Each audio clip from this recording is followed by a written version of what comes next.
What's happening right now inside the silver market isn't loud, and that's exactly why it's being missed. There's no dramatic collapse on the screen, no single headline explaining it away, and no clean number that tells the full story. Instead, something more dangerous is forming beneath the surface. A quiet structural shift that doesn't announce itself until it's already doing damage. This is how real stress begins, not with panic, but with pressure that builds where most people aren't looking. Silver has always been treated as a secondary market. Important, but not system. Useful, but not central. That assumption is now being tested. Not because of speculation, and not because of price alone, but because of how silver is embedded into financial plumbing, industrial supply chains, and derivative structures that depend on smooth delivery and predictable behavior. When that predictability starts to weaken, the consequences don't stay confined to one metal. If you follow markets to understand how systems actually behave under stress, not just how prices move on a chart, make sure you're subscribed. This channel focuses on the moments before the narrative becomes obvious, when structure matters more than headlines. The first sign that something is breaking isn't volatility, it's inconsistency. Prices that don't fully reflect availability. Paper contracts that behave differently than physical supply. Inventories that look adequate on reports but behave tight in practice. These are subtle signals, easy to dismiss individually, but powerful when they start appearing together. They suggest that the system is no longer clearing stress cleanly. Silver sits at an uncomfortable intersection. It's traded like a financial asset, but consumed like an industrial input. That dual role creates tension when demand patterns shift or when hedging behavior changes. Industrial users don't care about narratives. They care about continuity. When continuity feels uncertain, behavior changes quietly. Contracts get adjusted, deliveries get prioritized, flexibility disappears. At the same time, the paper side of the market assumes liquidity and orderly settlement. Futures, options, and structured products are built on the idea that supply will show up when needed, at prices that make sense relative to risk. When that assumption weakens, even slightly, leverage becomes fragile. Margin requirements change. Sensitivity increases. Positions that were stable yesterday become uncomfortable today. None of this looks like a default. It looks like friction. And friction is the enemy of leveraged systems. It doesn't need to be dramatic to be effective, it just needs to persist. When friction shows up in a market that underpins industrial activity and financial exposure at the same time, it doesn't stay isolated for long. What makes this moment especially important is timing. Broader financial conditions are already strained. Bond markets are under pressure. Currencies are being actively managed. Confidence in policy tools isn't what it used to be.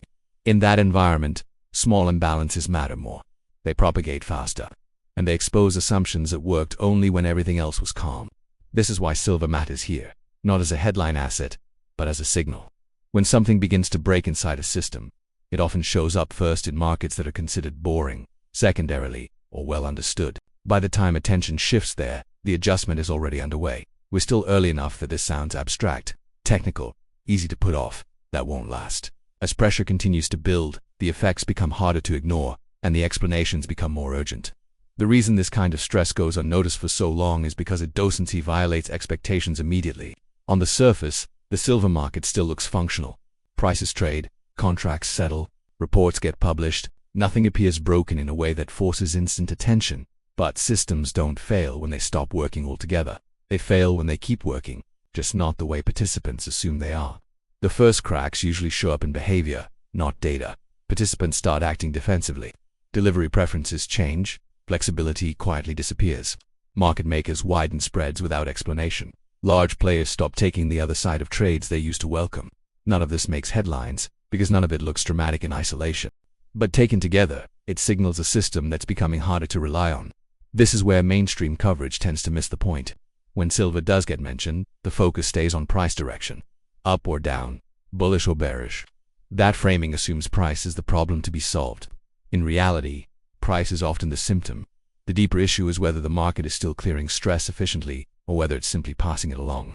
Silver's structure makes this especially sensitive. On one side, you have industrial demand that doesn't pause just because volatility increases. Manufacturing timelines don't adjust easily. Infrastructure projects don't reschedule overnight. When supply reliability becomes uncertain, those users respond early, quietly, and decisively. They don't wait for confirmation. They secure what they can. On the other side, you have financial exposure built on paper instruments. Futures and derivatives assume that physical settlement is always possible, even if rarely exercised. That assumption allows leverage to build comfortably. When confidence in that assumption weakens, the entire structure becomes more reactive. Small changes in availability or delivery preference suddenly matter a lot more. This is where friction turns into pressure. Hedging costs rise. Margin sensitivity increases. Liquidity becomes conditional rather than assumed. Participants who are indifferent to physical realities are forced to care about them. That transition is uncomfortable and it tends to happen unevenly. Some adjust early.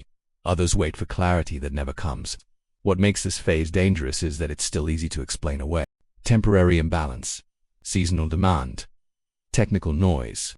These explanations aren't wrong on their own. They're incomplete. They focus on isolated factors while ignoring how those factors interact under stress. Systems don't break because of one issue. They break because multiple small issues align. As this alignment builds, stress starts migrating. It doesn't stay neatly contained inside silver. It shows up in related markets, in funding conditions, in risk appetite. Assets that depend on stable inputs or predictable hedging begin to feel less stable themselves.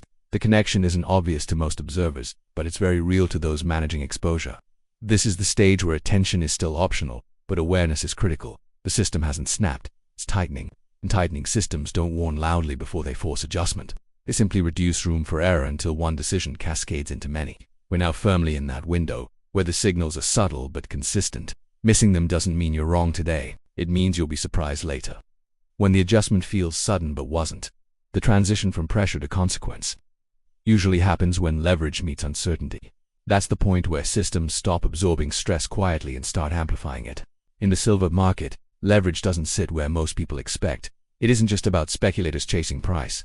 It's embedded in hedging structures, inventory financing, and derivative positions that assume smooth settlement and predictable behavior. As long as those assumptions hold, leverage feels invisible. It functions in the background, making markets look deeper and more liquid than they really are. But when uncertainty increases, leverage becomes sensitive. Margin thresholds tighten. Volatility parameters adjust. Positions that once required minimal oversight suddenly demand attention. That shift doesn't require a crisis. It only requires doubt. This is where the paper market becomes a transmission mechanism rather than a stabilizer. Futures and options are designed to distribute risk efficiently. Under normal conditions, they do exactly that. Under stress, they concentrate it. When price action becomes erratic or delivery assumptions change, hedges behave differently. Correlations shift. What was meant to reduce exposure starts to increase it. Institutions are acutely aware of this dynamic. They don't wait for failure to react. They respond to changes in probability. When the likelihood of disruption increases, even slightly, exposure gets reassessed across the board. Positions are trimmed. Collateral requirements are revisited. Liquidity buffers are increased. These decisions are precautionary, but they have consequences. As exposure is reduced, liquidity thins. Thinner liquidity makes prices more reactive. More reactive prices trigger further risk controls. This feedback loop doesn't need fear to function. It runs automatically, guided by models and mandates rather than emotion. And once it starts, it tends to spread beyond its point of origin. Silver's role here is less about size and more about placement. It sits upstream from manufacturing, infrastructure, and energy systems. Disruptions there don't stay abstract. They translate into delays, cost pressures, and adjustments that ripple outward. Financial markets respond to those ripples, often before the underlying cause is widely understood. What makes this stage particularly deceptive is that price can still move higher even as conditions deteriorate. Rising prices are often interpreted as strength. In reality, they can signal strain. When availability tightens and hedging becomes difficult, prices can gap upward while liquidity degrades underneath. That combination feels bullish on the surface and fragile beneath it. Most observers focus on direction and misquality. They ask whether silver is going up or down, not whether the market is functioning smoothly. But function matters more than direction in leveraged systems. A market that moves violently but clears reliably is less dangerous than one that moves modestly but clears unpredictably. This is the phase where narratives begin to lag reality. Headlines chase price. Commentators debate sentiment. Meanwhile, the mechanics continue adjusting quietly. By the time those mechanics force visible outcomes, the adjustment is already well underway. We're now in the part of the cycle where understanding structure matters more than watching screens. The signals aren't dramatic, but they're persistent. And persistence, in stressed systems, is rarely benign. As pressure continues to build, history becomes less of a reference point and more of a warning. Markets like silver have reached moments like this before, where everything still appeared functional on the surface, while confidence underneath was quietly eroding. In those periods, the mistake most participants made wasn't misunderstanding price. It was misunderstanding timing and behavior. Historically, stress in commodity-linked markets rarely announces itself through outright failure. It shows up through workarounds. Settlement preferences change, contracts get restructured, physical delivery becomes less flexible, even if it's still technically available. These adjustments are often framed as efficiency improvements or risk management tweaks. In reality, they're signs that the system is compensating for strain. What's different this time is the backdrop. Financial conditions are already tight. Debt levels are elevated. Policy flexibility is limited. When a market embedded in both industry and finance begins to behave unpredictably under those conditions, the margin for error narrows quickly. There's less capacity to absorb shocks quietly. Small disruptions carry more weight. Another historical pattern is the way confidence fades unevenly. Large institutions adjust first, because they're forced to. Their exposure is too big to ignore subtle shifts. Smaller participants adjust later, often reacting to price instead of structure. This gap in timing creates volatility. Early movers reduce risk calmly. Late movers respond emotionally. The market oscillates between those two behaviors. This is also the phase where official narratives tend to lag the most. Authorities prefer to emphasize stability because stability is part of their mandate. Acknowledging structural stress too early can accelerate it, but silence doesn't eliminate the issue. It only delays recognition. And delayed recognition tends to make eventual adjustments sharper. Quiet markets become focal points in these moments because they're harder to manage with blunt tools. You can influence interest rates.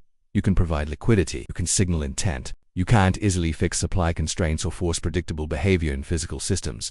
When stress originates there, it resists quick solutions. The result is a prolonged period of adjustment that feels confusing to observers. Prices swing without clear cause. Correlations break down. Signals contradict each other. Those looking for a single explanation become frustrated.